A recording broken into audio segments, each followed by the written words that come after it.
Role of advertising in social and economic development. देखिए, role का मतलब होता है भूमिका। तो एडवर्टाइजिंग का क्या भूमिका है, क्या रोल है किसमें, सोशल और इकोनॉमिक डेवलपमेंट में इंडिया में। तो देखिए, एडवर्टाइजिंग में क्या होता है कि जो कंपनीज होती हैं वो अपना कोई इनोवेशन करती है, कोई प्रोडक्ट बनाती हैं। अब उस प्रोडक्ट को किसको सेल करेंगी? कस्टमर्स को, कंज्यूमर्स को। तो अब कस्टमर को या कंज्यूमर को उस प्रोडक्ट के बारे में इंफॉर्मेशन पहुंचानी है, या फिर उस प्रोडक्ट को कैसे यूज़ करना है, कैसे उसको डिस्पोज करना है, ये चीज़ें बतानी होगी। तो कैसे करेंगी? एडवर्टाइजिंग के ज़रिए ही करती हैं। तो चाहे वो टेलीविज़न पे, चाहे वो रेडियो पे, चाहे वो न्यूज़पेपर में, चाहे वो मैगजीन में, चाहे बिलबोर्ड्स लगा के वो इन सब जरियों से जो क्या करती हैं, अपने प्रोडक्ट के बारे में कस्टमर को इन्फॉर्म करती हैं। प्रोडक्ट को कैसे यूज़ करना है, प्रोडक्ट कहाँ मिलेगा, प्रोडक्ट को कैसे डिस्पोज करना है, इन सभी चीज़ों के बारे में जानकारी दी जाती है। तो रोल ऑफ एडवर्टाइजिंग, सबसे पहला चीज़ क्या हो गया कि कम्युनिकेशन रोल हो गया, ए फॉर्म ऑफ मास कम्युनिकेशन। तो एडवर्टाइजिंग क्या है? मास कम्युनिकेशन, यानी कि ये नहीं कि सिर्फ एक दो लोगों को कम्युनिकेट किया जा रहा है, यहाँ पे पूरे इंडिया के लोगों को, सभी लोगों को जो है यहाँ पे कम्युनिकेट किया जाता है। इन्फॉर्मेशन प्रोवाइड की जाती है, कैसे कंज्यूम करना है, कैसे डिस्पोज करना है प्रोडक्ट को, इसके बारे में जो है इन्फॉर्मेशन दी जाती है। यानी ये क्या हो गया? एक सोसाइटल रोल हो गया। सोसाइटल रोल हो गया कि यहाँ पे सोसाइटी को कम्युनिकेट किया जा रहा है, सोसाइटी को इन्फॉर्म किया जा रहा है प्रोडक्ट के बारे में, प्रोडक्ट की अवेलेबिलिटी के बारे में, प्रोडक्ट के फॉर्म के बारे में, प्रोडक्ट कैसे यूज़ करना है, इन सभी के बारे में कम्युनिकेट किया जाता है।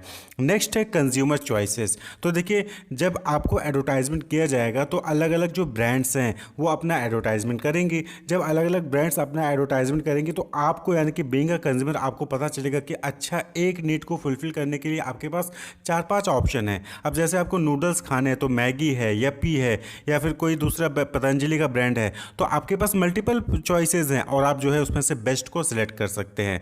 तो कंज्यूमर चॉइसेस जो है यहाँ पे बढ़ेंगी, ये एडवर्टाइजमेंट का रोल है। अब एडवर्टाइजिंग होगी ही नहीं, सभी कंपनीज एडवर्टाइजिंग करेंगे नहीं, कोई एक ही कंपनी एडवर्टाइजिंग करेगी, तो आपको सिर्फ एक ही प्रोडक्ट के बारे में पता होगा तो आप उसी को जाके परचेज करोगे। लेकिन जब मल्टीपल कंपनीज जो है, मल्टीपल ब्रांड जो है सेम प्रोडक्ट के लिए वो एडवर्टाइजमेंट करेंगी, तो आपको मल्टीपल प्रोडक्ट के बारे में पता होगा और फिर आप जो है अपनी नीड के बेसिस पे एनालिसिस करके, प्राइस के बेसिस पे एनालिसिस करके, क्वालिटी के बेसिस पे एनालिसिस करके आप प्रोडक्ट को परचेज कर सकते हैं। तो कंज्यूमर चॉइसेस क्लियर।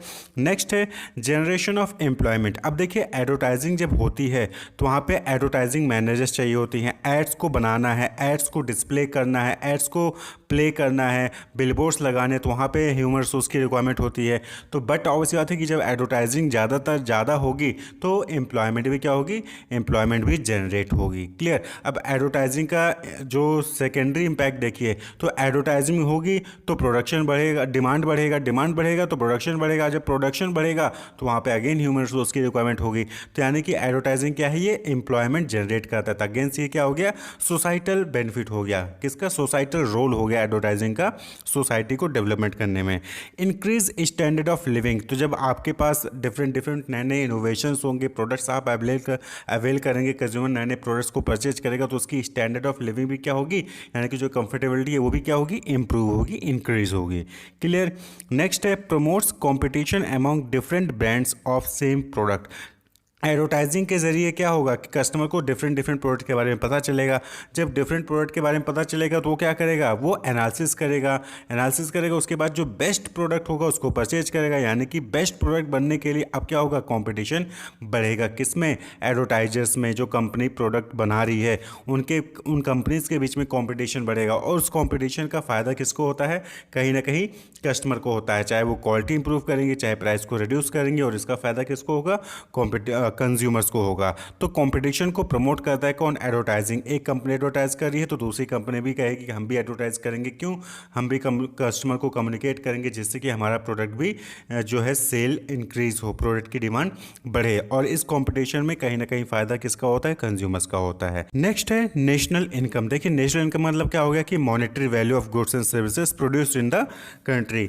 तो अब जब एडवर्टाइजिंग होगा तो डिफरेंट जो है वहाँ पे कस्टमर्स को जो है नए नए प्रोडक्ट के बारे में पता चलेगा और ऑफर्स भी उनको दिए जाएंगे। कंपटीशन बढ़ेगा तो ऑफर्स भी उनको दिए जाएंगे, तो जिससे क्या होगी? डिमांड बढ़ेगी। अब जब कस्टमर डिमांड बढ़ेगा तो प्रोडक्शन बढ़ेगा। भाई कंपनी, जो कस्टमर है वो ज़्यादा प्रोडक्ट डिमांड कर रहा है तो जो कंपनी है वो ज़्यादा प्रोड्यूस करेगी तो यानी कि उसको ज़्यादा रॉ मटेरियल कंज्यूम करना है, ज़्यादा लेबर की रिक्वायरमेंट होगी, यानी कि कहीं ना कहीं डिस्ट्रीब्यूशन भी क्या होगा? इंक्रीज होगा। और इन सब चीज़ों से क्या होगा? जो नेशनल इनकम है कंट्री की वो क्या होगी? वो इंक्रीज होगी। मॉनेटरी वैल्यू जो है गुड्स एंड सर्विसेज की वो क्या होगी? ज़्यादा होगी। क्लियर। तो नेशनल इनकम भी क्या होगा, बढ़ रहा है। तो ये डिफरेंट डिफरेंट रोल्स हैं किसके, एडवर्टाइजिंग के सोसाइटी और इकोनॉमिक डेवलपमेंट में। Wish you all the best, keep watching.